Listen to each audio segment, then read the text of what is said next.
Kingsbury's crew. Arizona is 6-5 this season, but have lost their last two. Stephen A., coming to you on this one. Has Kingsbury now done enough where you're no longer questioning his hire? Hell no. And let me be very, very clear. That will never be the case. Ever. I don't give a damn if he wins the Super Bowl. It still will not change my position because it was never about what he would do on the NFL level. To me, it has always been about whether or not you were worthy. This is the problem that we had. And I'm going to say it again so folks can understand it. And if they don't get it, I'll repeat it again, okay? With every breath that I have in my body, anytime this subject comes up, I'm going to revisit this conversation. Cliff Kingsbury never deserved a job with the Arizona Cardinals. I am not saying that I wish him failure. I do not. I don't know the man. He could be the nicest dude on the planet. I don't know him. And I wish him nothing but the best now that he's here. And it's not his fault that he's the coach of the Arizona Cardinals. If I were in this position, if anybody was in his position, they would have taken the job too. It's not his fault, but he never deserved the job. He was at Texas Tech for 6 years. He had 4 losing seasons. 4 in 6 years. And somehow, some way, you become a head coach in the National Football League when you've never coached in the National Football League on any level? What did you do to deserve that job?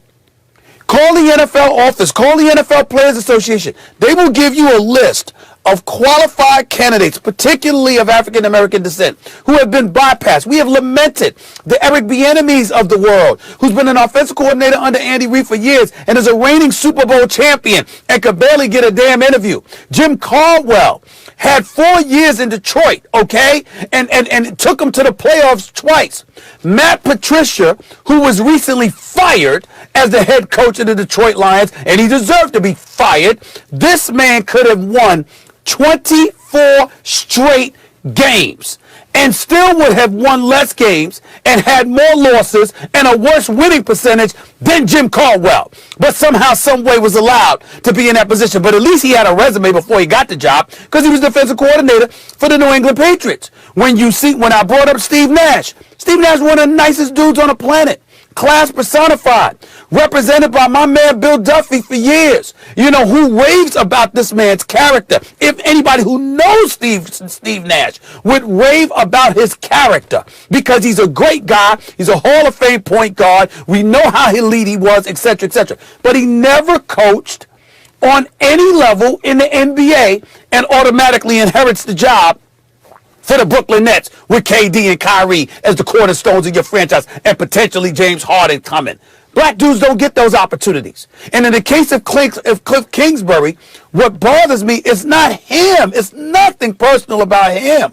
It's the fact that you, as a collegiate coach, didn't achieve much. You never coached on the NBA level.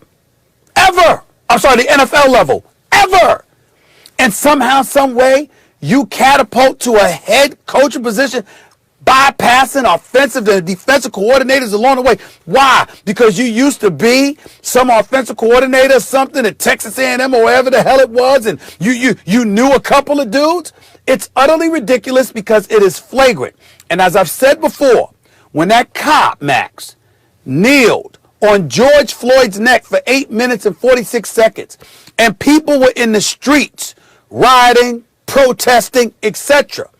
It was because, metaphorically speaking, what you're talking about is it was symptomatic of what black folks feel we go through all the damn time. How you could sit up there and just continuously put your proverbial knee on our necks and require so much of us.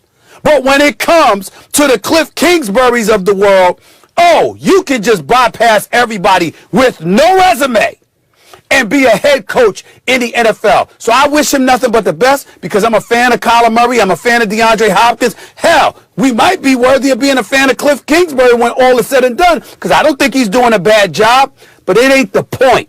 The point is you never deserved the opportunity that you received because you leapfrogged over the process in order to get to that, which is not something that happens for African Americans, particularly in the world of professional sports. And that is the crime, and that is the shame of it. And because of that, I will never change my position on Cliff Kingsbury being a head coach in the National Football League. I apologize to him and his family because it's not about him. I hate the fact that his name even has to come up because I have nothing against the man. I don't know the man. I'm not saying I wouldn't have taken the job either. I'm just saying because he's the one in that position. Anybody like him with that resume to leapfrog over people and get an NFL head coaching job without having to pay your dues, per se, to me, is criminal because it's something that only happens for one segment of our population, and that happens to be white men. Let me answer the question quickly, then I want to address what you said. Number one, I'm not ready to stop questioning the hire, but the returns are now looking promising for him. In other words, pretty soon I might be willing to stop because I think he's pretty good. But we'll see over the long haul if he's actually good or they caught, fire, and if they wind up with a losing record this year or next year, let's see. But so far, so good. At least this season is trending in the right direction. Now to address your point. Stephen A., you're making in philosophy, it's called a descriptive claim, right? Like, this is the way things are. Then there's also something called a normative claim, meaning this is the way things ought to be. This is what I'll say. You're absolutely correct in your assessment. Who could possibly debate that? What serious person could possibly debate what you said in terms of the way things are? But it's your prescription that I push back against. This goes to like white privilege, right? I've talked on this show at times, how should I use my white privilege in this situation?